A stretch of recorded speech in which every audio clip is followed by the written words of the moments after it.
음식을 화려하고 네. 손님을 초대해야 좋을 것 같은 또 이렇게 눈으로 봤을 때 맛있어 보이고 또 네. 혀에서만 맛있는 이런 맞아요. 음식이 아니고 네, 아주 기본부터 해서 오늘은 쌀을 네. 네, 쌀을 계량해서 씻고 밥솥에 안 치고 뭐 이런 거부터 한번 시작해 보려고 하는데 너무 쉬운가요? 아니요. 집밥의 기본은 밥이잖아요. 맞아요. 그러니까 밥부터 네, 시작하는 게 저는 너무나 당연하다고 생각하고 네, 밥이 맛있으면 반찬이 소박하더라도 맛있는 건강한 한 끼를 먹을 수 있기 때문에 요즘 사람들이 너무 탄수화물을 죄악시하지만 저는 제대로 된 밥을 짓고 밥을 먹는 게 집밥의 기본이고 건강의 기본이라고 생각합니다. 네, 그 연기하시는 양희경 선생님이 저보고 네. 밥으로 대동단결 이렇게 어, 얘기했는데 그쵸. 선생님도 같이 대동단결 아, 물론이죠. 네, 알겠습니다. 같이 대동단결 한번 해보시죠. 네, 좋습니다. 그러면 쌀을 먼저 네. 네, 씻는 한번, 것부터? 네, 아. 씻으러 가기 전에 아, 제가 이렇게 쌀을 사면 네. 공기 소통이 잘 되지 않도록 음. 공지채 이렇게 열어놓고 네네. 거기서 이렇게 먹는 게 아니라 뚜껑을 항상 이렇게 덮어놓고 네, 이렇게 계량할 때만 딱 꺼내는데 저는 이제 음식을 해서 먹는 사람들이 이런 계량컵 하나 같은 거를 정도는. 하나 정도는 가지고 계시면 좋겠다라는 생각이 들어요. 그래서 음식을 실패하지 않고 하려면 정확하게 계량해서 하는 맞아요. 게 되게 중요하거든요. 네. 누구나 80점 이상의 밥을 할 수 있으려면 막 계량을 해라. 몇 그램까지 강박적으로는 그럴 할 필요는 필요는 없어요. 없지만 네, 네. 어느 그래서 정도 자기가 그냥 사용하는 한 가지 컵을 정해진 가지고 거. 이렇게 쓰면 되거든요. 근데 보통 우리나라에서는 이 계량컵이 200ml예요. 아, 물을 담았을 때 200ml. 그러니까 물로는 200g이기도 하고. 그쵸. 네. 그래서 저울 하나, 계량컵 하나, 그리고 또 여기에서 보이는 아, 이런 작은 계량 계량 스푼. 스푼. 요거는 물로 15ml. 아, 여기는 5ml. 음, 네. 그래서 요거 세 숟가락이면 요거 한 숟가락하고 아. 똑같거든요. 네. 그래서 요거 그다음에 요거 그다음에 저울. 하나 정도는. 네, 하나씩 있으면 네, 밥을 해 먹는데 전혀 문제가 없을 것이라고 생각을 하고요. 얘를 가지고 우선 쌀을 계량을 할 건데 모든 재료를 계량할 때는 컵을 사용할 때 자, 쌀이니까 고봉으로 주세요. 이렇게 하는 게 아니고 깎아내서. 네. 쌀을 이렇게 해서 왜 우리 선생님은 모를 수도 있겠다. 우리 어렸을 때 시장에 가면 싸전이 있었어요. 쌀 파는 가게. 저는 몰라요. 네, 대박으로 쌀을 대서 파는데 아. 이런 막대기를 가지고 이렇게 딱 해요. 이렇게. 아, 완전히 그러면 깎아내는 이제, 거네요. 너무 야박해 이러잖아요. 그러면 이제 조금 더? 여유 있으신 분은 어떻게 하냐면 여기서 이렇게. 아, 살짝만? 여기서 조금, 이렇게. 좀 남기는. 네, 근데 우리는 야박하게 끝까지 갑니다. 네. 이렇게. 네, 이렇게 해서 하나를 계량을 하면 대략 190에서 200g 사이예요. 아, 그러면은 네, 그게. 그러면은 보통 젊은 여성들 두 사람이 밥을 먹을 수 있는 쌀이 쌀이고. 계량이 됩니다. 그래서 저는 오늘 지금 선생님도 계시고 저도 있고 또 촬영하시는 분도 계셔서 일단 4인분을 한번 해보도록 할 거고요. 한 컵을 해서 2인분을 하셔도 돼요. 그러니까 이렇게 이거를 뭐 맨날 이렇게 이걸 가지고 할 건 아니고 이제 하다 보면 이제 요령이 생겨서 이렇게 흔들면서 자 됐죠? 네. 이렇게 해서 두 개를 씻어 볼게요. 네. 그래서 이렇게 계량을 하고 이따 밥물을 잡을 때도 다시 한번 이제 말씀을 드릴 텐데 저는 이렇게 아, 망과 네. 밑에 있는. 네 망으로 이렇게 채라고 보통 네네. 얘기하거든요. 채 하나 하고 요런 볼 이렇게 하나 있으면 쌀 씻을 때 되게 편하고 좋아요. 네, 저도 이렇게 하면은 쌀 불릴 때도 받쳐놓으면 편하니까 네, 이렇게 맞습니다. 하면 좋을 것 같아요. 네. 그러면 이제 씻으러. 씻으러 가볼까요? 네. 네. 선생님만의 쌀을 잘 씻는 노하우가 있을까요? 쌀 씻는 데 있어서 그렇게 비법 같은 노하우는 없고요. 그냥 물에다 씻으면 되는데 예전처럼 씻지는 않는다는 거예요. 예전에는 쌀을 씻을 때 맞아요. 남박이라는 그릇 기억하세요? 네네네. 이렇게 올록올록 해가지고 요철이 네네, 맞아요. 있는 그런 그릇에 쌀을 넣고 어머니들이 네. 막 해가지고 뽀얀 조리로. 네네.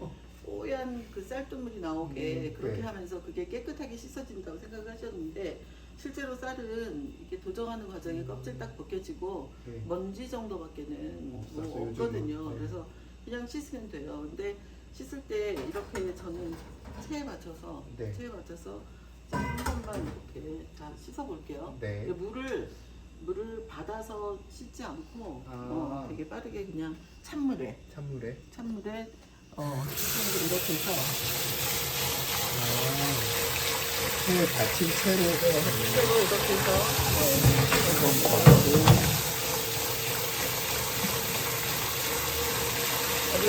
음식을 하는데 쌀뜨물이 필요하다면 네. 지금 이때 두 번 씻은 물. 네, 두 번째 씻은 물 그리고 어때요? 뿌옇죠? 네, 그리고 요거 하고 그다음에 세 번째 씻은 물. 물 쌀뜨물로 쓸 수가 있는 거네요.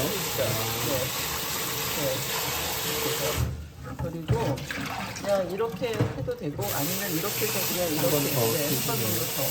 그래서 아주 뽀얀 물이 나오지 않게 지금 이제 맑은 물 나오기 시작하는 거는 딱 물 끄고 여기 받쳐서 이렇게 해서 놓으면 얼마나 받쳐 놓나요?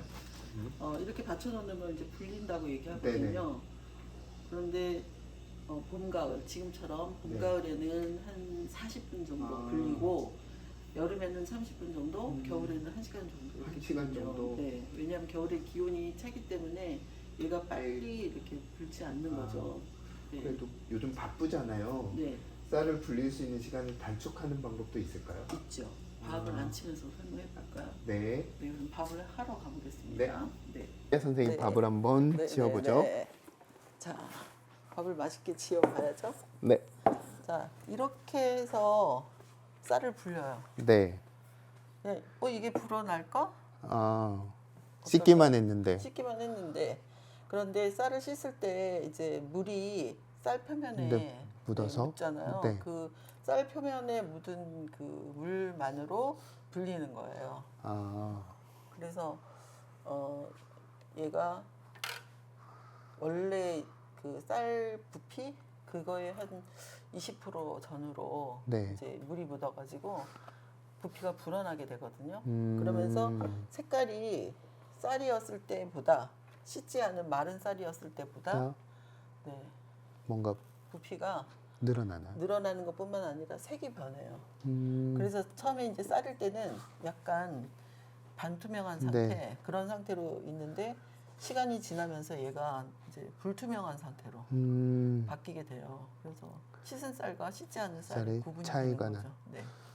그럼 아까 네. 여쭤본 네네. 바쁜 현대인들이 빠른 시간 내에 쌀을 불리는 법, 그건 뭐가 있을까요? 미리 불려놓는 거예요. 오래 불려도 상관이 없나요? 상관이 없죠. 왜냐하면 그 정도의 물만 먹고 더 이상은 먹지 않으니까. 않잖아요. 근데 계속 이렇게 내버려 놔두면 네. 마르죠. 네. 수분이 이제 날아가면서 마르기 때문에 그렇게 두면 안 되고 그래서 보통은 이렇게 밥을 한 번 할 양, 네. 밥을 한 번 할 양만큼 씻어가지고 네. 얘를 통에다 담아요. 뚜껑을 덮을 수 있는? 네, 뚜껑을 덮는 통에다 담아서 일주일 동안 밥을 해 먹을 거를 아, 탁탁탁 해서 네. 하루에 밥을 한 번만 해도 그쵸. 되잖아요. 그래서 그러면 7통을 해서 음, 냉장고에 딱 넣어놨다가 밥을 바로 할 수 있어요. 물 그러면? 부어가지고. 그럼 불리는 시간을 최소로 할 수 있죠. 그러니까 그렇구나. 뭐 일요일이나 자기가 쉬는 어느 날 뭐 기분이 내킬 때 뭐 한번 일주일치 밥을 씻어놨다가 할 거를 다 씻어서 냉장고에 딱 넣어놨다가 그때 밥을 해 먹으면 돼서 사실 불린 쌀만 있으면 압력솥에 밥을 할 때 들어가서 씻고 나올 수 없어요. 밥이 너무 빠른 시간이 빨리 되니까.